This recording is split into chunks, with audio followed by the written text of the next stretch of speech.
বন্ধুরা তো দেখুন দাদু আমার সঙ্গে থেকে থেকেই কিন্তু ও স্প্রে বোতল নিয়ে পড়ে আছে কখন একটু গাছে পানি দেবে। বন্ধুরা তো স্ট্রবেরি গাছের কিন্তু মালচিং করা অবশ্যই জরুরি। তো মালচিং করার আগে কিন্তু আমাদেরকে একটা খাবার দিতে হবে।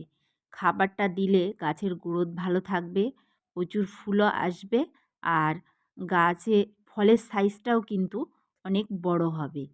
তো এখানে এখনও আমার কিছু রানারও আছে, আর এই যে ছোট ছোট চারাগুলো বসিয়েছিলাম গ্রোথটাও কিন্তু বেশ ভালোই হয়েছে। তবে বসানোর পর থেকে কিন্তু আমি কোনো রকম খাবার দিইনি, যে মাটি তৈরি করেছিলাম সেই মাটিতেই বসিয়েছিলাম, বেশ গ্রোথটা ভালো। এর বাড়ি কিন্তু আমি খাবার দেব।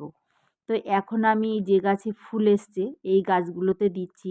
আমি নিয়েছি 1 চামচ সাব ফাঙ্গিসাইড, 2 চামচ লাল পটাশ, আর 1 মুঠো ডিমের খোসা, আর নিয়েছি ভার্মি কম্পোস্ট, আর 1 চামচ নিয়েছি আমি হিউমিক অ্যাসিড।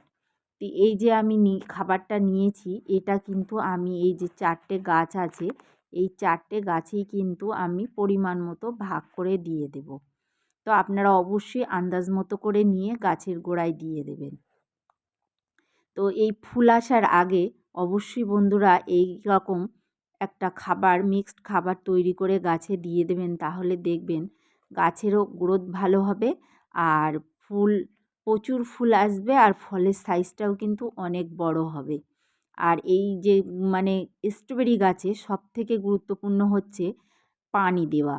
তো এই পানিটা আপনারা অবশ্যই উপরের অংশের লেয়ারটা যতক্ষণ না শুকনো হবে ততক্ষণ আপনারা কিন্তু পানি দেবেন না।